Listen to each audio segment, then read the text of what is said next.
In this video, I'm going to prove to you how the American political two-party system of Republicans and Democrats is a natural contradiction. Now, to get into this contradiction, I'd like to start by addressing a quote by our first president, George Washington. Now, this quote came at the end of his second presidential term in his farewell address, where he had been observing other founding fathers, namely Alexander Hamilton, pushing for this two-party system.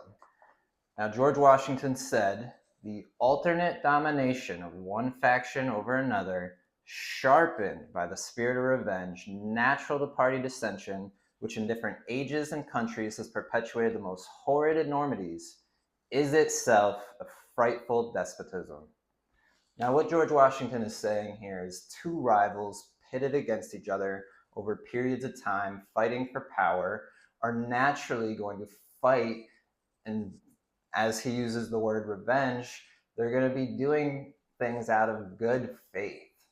An example, the Yankees and the Red Sox, when they play, that is a different baseball game than any other game. There's a rivalry there that takes the game of baseball, and the good faith of that game is immediately removed once those two teams play.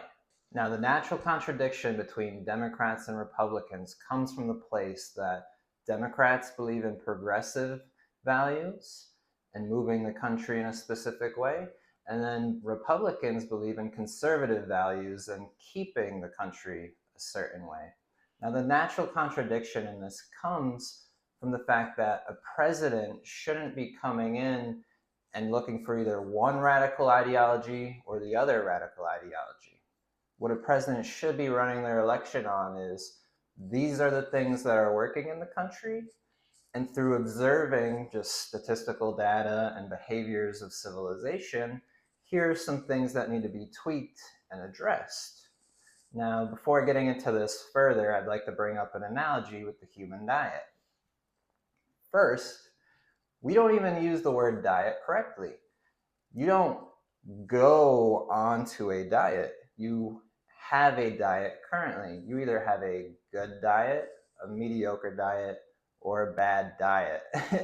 And when you are going on a diet, what you're really doing is looking to improve your diet. And the way that we do that as humans is we look at the junk food, the fast food, the desserts that we're eating, and we cut those out as we move towards an ideal aesthetic or an ideal weight. Now, what doesn't make sense when you reach that aesthetic or ideal weight is to then alter the behaviors, the routines, and the habits that got you from the undesirable place to the desirable place. Now, this is also true with governance. The truth is, it does not make sense to alter the routine, behaviors, and values that got you from an undesirable place to a desirable place. The main distinction here with governance is, once we need to address an evolution that has occurred, because we know the one constant in life is that change will happen, and as we implement technology into society, we're going to have to address certain things. The idea isn't to address these changes by dismantling the values that got us to where we are. Now, this is exactly what has happened with traditional values. Now, the truth is, traditional values in the modern age had to be addressed. The civil rights movements, those needed to happen. There were things in the minority communities and the female community where we needed to give those communities more rights to go out into the world and take care of themselves. Now, without getting into the weeds and the specifics of traditional values and what exactly needed to happen with that, the truth is there have been overcorrections, and we have dismantled traditional values much further than really were needed. And quite frankly, the issue isn't about dismantling values. It's about, as change occurs, we need to now fit the black and white values that we know work. And there are these gray nuances in the world as evolution and change occurs. So what really needs to happen is we need to observe the gray, progressive views on what isn't working, and then address that gray and fit it back into the black and white traditional values as best as we can. Now, these things aren't going to be perfect. There's gray, there's nuances, there's human flaw, but we don't have to dismantle everything about what works in order to address what's currently wrong. Now, sports has another example of this, where the fundamentals of sports are relatively basic and simple. But as time evolves, as the players and the athletes evolve, as the fans evolve, as the technology and the support and the recovery of these athletes evolve, the sports require certain tweaks and certain changes, and the commissioners of sports are constantly addressing these things. Now, similarly with governance, sometimes the commissioner of a sport can take the change in addressing these issues and they alter it too far. This can be exemplified by fans who start addressing and speaking up about how the altering of certain rules, and for football specifically, there's been a lot of safety implementations to protect the player, but a lot of fans and sometimes even the defensive players have started to speak up about how changing the sport is occurring in a way that is unfavorable to what has actually brought fans to the sport in the first place. Now, to give an example of how traditional values have really been overcorrected and there are civilization developments that can be observed are, as the civil rights movement was required and necessary, and really women should be allowed to take care of themselves without a man, we have altered the culture to this place where a lot of women are walking around civilization saying they don't need a man. Well, for a man or a woman to say that they don't need each other is just factually incorrect. We both need each other, and biology very clearly makes that evident. Now, it isn't to say that women shouldn't be able to take care of themselves, they shouldn't be able to be on their own. What it is to say is, as we have altered the cultural values and we've put women into the workforce more, what we've definitely done is take men's value and really, really diminished it. Now, what this has evolved into is a lot of women who are now in the workforce making money, they want to find a partner and they're looking at the men that are around and they don't see a lot of qualified men. Now, again, this is based on natural biology and attraction triggers. Women, for the most part, want a man who is going to be able to provide for them. This isn't a bad thing. This is when a woman gets pregnant and she's going to be pregnant for 9 months, she's not going to be able to do everything that she does while she's not pregnant. She's going to want a man that she can trust to be able to provide and take care of the family while she needs to be focusing on taking care of herself and the developing baby. Now, again, two things can be true. Women should have been given the rights to work and work for equal pay and all of those things. But also what can be true is now, after observing as time has gone on, we can say that devaluing men is disrupting the dating market. And really, if we're being honest, finding a partner, finding love, creating a family, these are the most important things within all of our human lives. Now, no laws need to be changed. Women don't need to stop working, but we do need to educate on attraction triggers and how to really restore value to both men and women appropriately so we can start building strong nuclear families once again. We can start building happy humans, happy Americans. Now, observing the two political parties, what has developed is the Republican Party, in large part through the media, has evolved into permanence for the sake of permanence, and vice versa.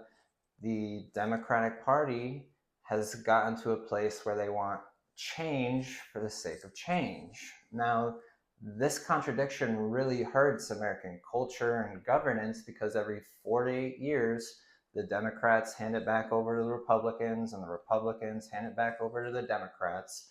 And natural to party revenge, they are setting each other up for failure. They're also coming in and then changing everything that the previous party had done. Now, if America wants to survive in the long term, we can't just keep radically changing how we lead this country. We need some consistency. We need presidents to come in thinking, this is what is working. We're committing to the traditional way of doing things, and as we evolve and we need to address some of the gray, here's how we're going to do that. That's bringing in that progressive view. Each president needs a conservative and a progressive view, and that's how they should be running their campaign. Now, while the political parties may not have started out with trying to separate the civilian base, that is absolutely what has happened at this point.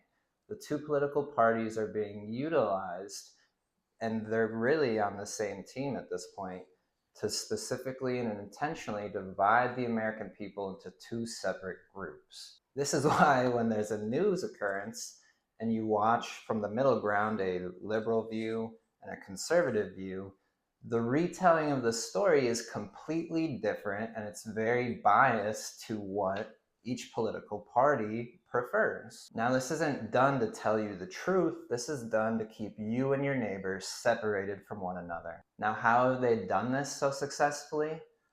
Well, don't take my word for it. Look this project up, Project MKUltra, where the CIA was doing mind control research with the notorious Charles Manson.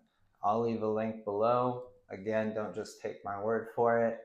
Do your own research. Now, in quick summary of what this project was, they were using Charles Manson to learn how to use mind control, and now they learned a lot of stuff through that.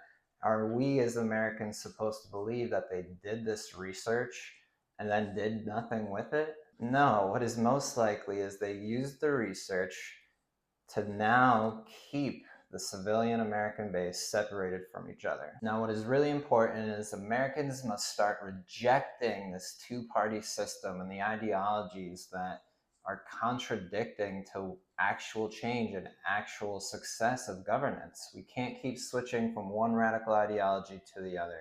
We need to find a middle ground in every single situation as possible. Now, it's possible to have those conversations with patience and working to understand each point of view without just resorting and defaulting to political biases that we hear from somebody else. We need to be able to think for ourselves and work together to get to the best place of existence and civilization and cooperating with each other. Now, dismantling this two-party system isn't going to happen tomorrow. We're going to have to think and brainstorm about how to get ourselves out of this, but we as Americans have to band together and understand that the government doesn't have our best interest. Only we as civilians have our best interest right now, and we have to work together to unite and to stop focusing over these default biases that keep us separated. We have to ask ourselves, why is the topic of racism getting worse and not better? We have to ask ourselves, why is male and female dynamics getting worse and not better? We have to work to understand why these things are happening and stop just defaulting to what we believe as an individual. We have to stop defaulting to the identity politics that is destroying and separating this nation. It's killing our culture, it's killing our interactions out in public, it's making our lives way worse than they have to be. Thank you for watching, and I just want to leave you with this. You are not given light in this life to shine yours brighter than others. You are given light in this life to help others out of the dark. Thank you for watching, and have a lovely day.